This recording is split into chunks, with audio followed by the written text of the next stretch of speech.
everyone. Welcome back to my channel. I'm Vivian Reed.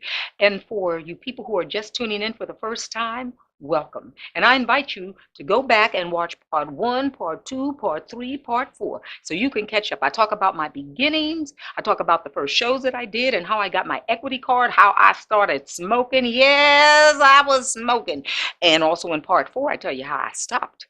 So now, we're going to continue on with bubbling brown sugar, okay, and the rehearsal period and the cast changes and all of that. So keep watching. See you in a second.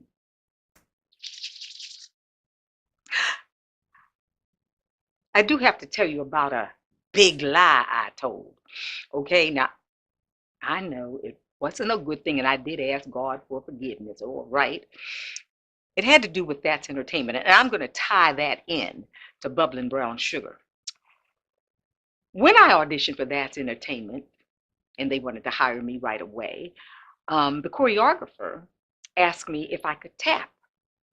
And I said, hell yeah, I tap. I mean, I didn't say hell yeah, I tap, but inside that's what I was saying. I said to him, oh, yes, yes, I tap. Why did I lie like that? Because when we got into the first day of rehearsal, honey, and he started to give that choreography, I didn't know a slap from a flap from a shuffle. And of course, he knew right away. He picked up on it. You've never had a tap lesson. You've never even tap danced. I said, no, I didn't lie about that, but do you know Honey Coles? And he said, yes, I know Honey Coles. I said, well, he's my manager. He looked at me, he said, oh, this is another lie you telling me I see. I said, no. He's really my manager. I said, if you give him a call, I'm sure he'll come, he'll look at the choreography that you're giving, and then he'll teach it to me. So he took the number to the Apollo Theater, called Honey Coles, and Honey agreed to come in and watch him give the choreography. And then we moonlighted at night at the Apollo Theater, and he taught me. And I'm going to tell you this, honey, when we opened, I looked just as good as the rest of them dancers because I worked my little ass off. Anyway, now I'm going to tie that all in with something that happened with bubbling brown sugar.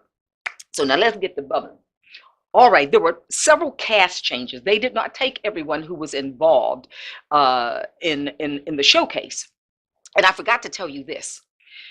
The first director that was hired stayed with us, this is for the showcase, for about a week. And they just didn't like what he was doing. He just didn't bring enough to the table. So that's when they hired Bob Cooper, who remained our director, who saw us through Broadway and everything. He was great because he came in, he tied everything together. He was just absolutely wonderful as a director. All right. So now, Ethel Beatty, we get together and we're having lunch. Remember Ethel Beatty? She's the one that stopped me from smoking. Thank you, Ethel. Thank you so much. Anyway, we were having lunch together, and she said that she had overheard someone saying there was going to be a big tap number at the end of the show. I said, a tap number? So she said, yeah, girl. So I decided to take tap so that I could be a part of that number. And when I tell you I study tap, just like Vanette told me to do, steady as a dancer and not as a singer looking to move well, I study tap seriously as a tap dancer. Anyway, so now we get into before that, I was sitting on some of the auditions, like in the back, they didn't know I was there. And this one lady who was auditioning for the leading lady role, Irene Page, she was wonderful. So I say to Danny, I said, oh, you all should hire her. I said, oh, she's so good. He said, well, Vivian, there's a little problem with her. I said, what do you mean? He said, she has a problem with young performers such as yourself.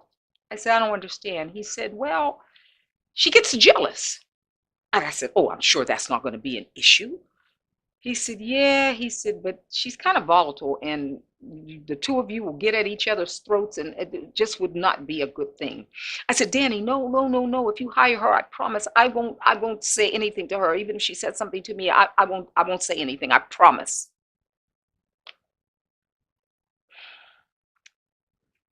That was the worst mistake I made, making that promise. And I will tell you about that later. It was a terrible mistake. All right. So now we get into rehearsal. The cast is set.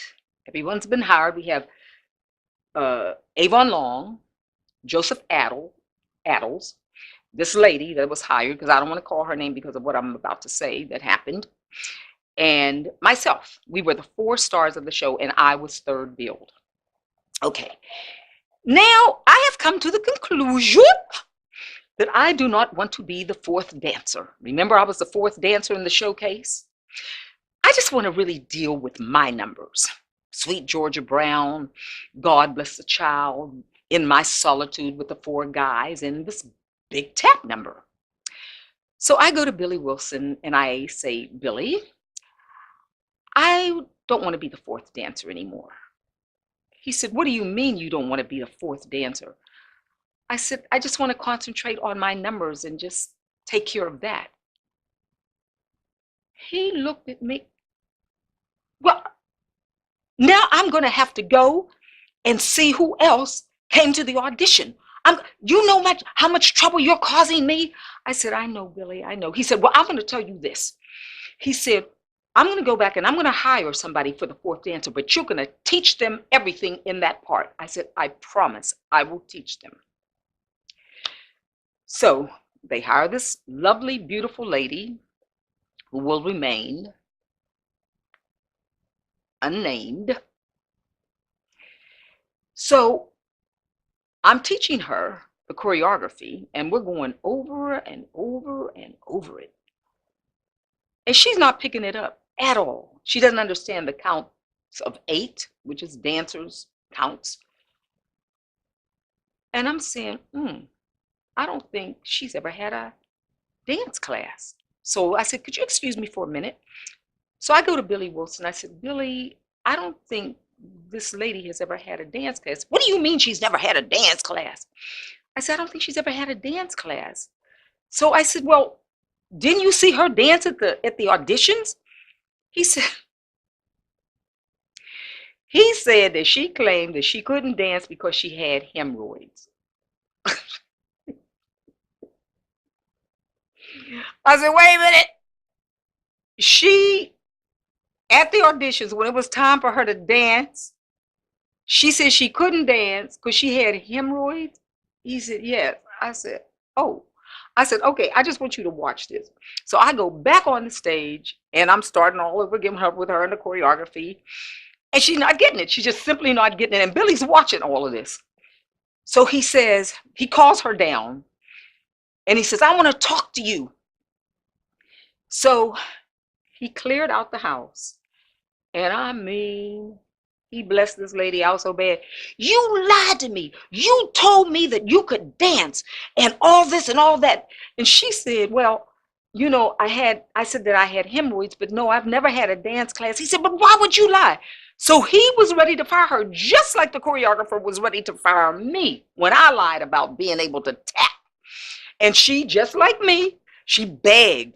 No, Mr. Wilson, I promise I will work hard. I will work hard. Please don't fire me. Please don't fire me. So he didn't fire her. And you know what? It reminded me so much of myself because I did exactly what she did. I lied, but then I worked hard to look good, which I ended up looking good. She did the same thing. She worked very hard.